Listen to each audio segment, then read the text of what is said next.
ನಮಸ್ಕಾರ ಎಲ್ಲರಿಗೂ. Welcome back to love to cook with Padma. ಇವತ್ತು ಮದುವೆ ಶೈಲಿಯಲ್ಲಿ ಮಾಡುವಂಥ ಒಂದು ಟೊಮೆಟೊ ಬಾತ್ ರೆಸಿಪಿನ ನೋಡ್ಕೊಂಡು ಬರೋಣ. ಇದನ್ನು ನೀವು ಮನೆಯಲ್ಲಿ ಮಾಡಿದ್ರೆ ಒಂದು ಸ್ವಲ್ಪ ತಿನ್ನೋರು ಅದಕ್ಕೆ ಡಬಲ್ ತಿಂತಾರೆ. ಇದನ್ನು ನೀವು ಲಂಚ್ ಬಾಕ್ಸ್ಗೆ, ಮಾರ್ನಿಂಗ್ ಬ್ರೇಕ್ಫಾಸ್ಟ್ಗೆ, ಇಲ್ಲ ಡಿನ್ನರ್ಗೆ ಯಾವಾಗ ಬೇಕಾದರೂ ಮಾಡಿಕೊಂಡ್ರೂ ಎಲ್ಲರಿಗೂ ಆಲ್ ಟೈಮ್ ಫೇವ್ರೇಟ್ ಆಗುತ್ತೆ.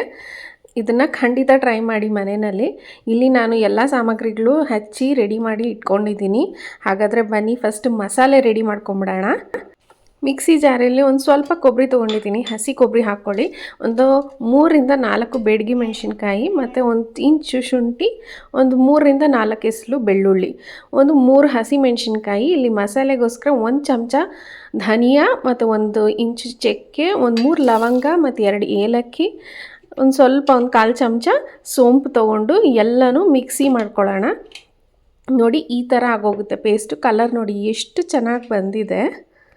ಈಗ ಸ್ಟವ್ ಮೇಲೆ ಕುಕ್ಕರ್ ಇಟ್ಕೊಂಡು ಸ್ವಲ್ಪ ಎಣ್ಣೆ ಹಾಕ್ಕೊಂಡಿದ್ದೀನಿ. ಒಂದು 3-4 ಚಮಚ ಎಣ್ಣೆ ಹಾಕ್ಕೊಂಡು, 1 ಈರುಳ್ಳಿ ಮೀಡಿಯಮ್ ಸೈಜ್ ಆದರೆ, ಚಿಕ್ಕದಾದರೆ 2 ಈರುಳ್ಳಿ ಹಾಕ್ಕೊಂಡು, ಆಮೇಲೆ ಹಸಿ ಬಟಾಣಿ ಯೂಸ್ ಮಾಡೋಂಗಿದ್ರೆ ಈ ಹಸಿದು ಯೂಸ್ ಮಾಡ್ಬೋದು. ನಾನಿಲ್ಲಿ ಫ್ರೋಝನ್ ಬಟಾಣಿ ತೊಗೊಂಡಿದ್ದೀನಿ.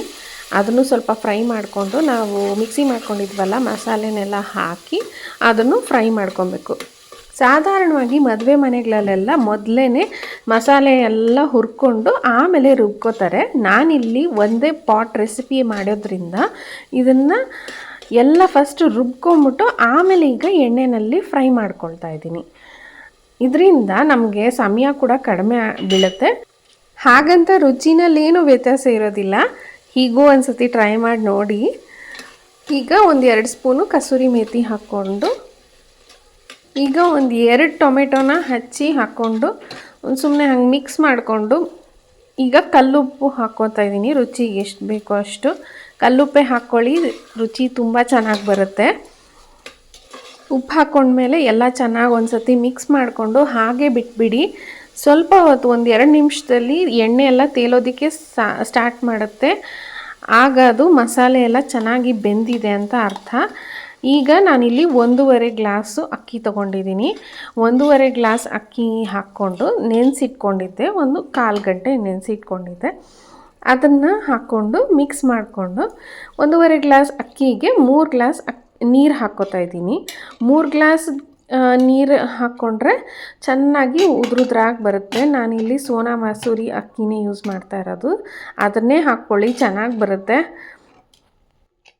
ನೀರು ಹಾಕಿದ್ಮೇಲೆ ಒಂದು ಸಲ ಮಿಕ್ಸ್ ಮಾಡಿಕೊಂಡು ಈ ಸ್ಟೇಜಲ್ಲಿ ಉಪ್ಪೆಲ್ಲ ಕರೆಕ್ಟಾಗಿದೆಯಾ ಅಂತ ನೀರನ್ನ ಒಂದು ಸತಿ ರುಚಿ ಮಾಡಿ ನೋಡಿಬಿಟ್ಟು ಲಿಡ್ ಹಾಕಿ ಕ್ಲೋಸ್ ಮಾಡಿಬಿಡಿ. ಒಂದು ವಿಸಿಲ್ ಬಂದಮೇಲೆ ಸಿಮ್ಮಲ್ಲಿ ಇಟ್ಕೊಂಡು ಒಂದು 3-4 ನಿಮಿಷ ಬೇಯಿಸ್ಕೊಂಡು ಸ್ಟವ್ನ ಆಫ್ ಮಾಡ್ಕೊಂಬಿಡಿ.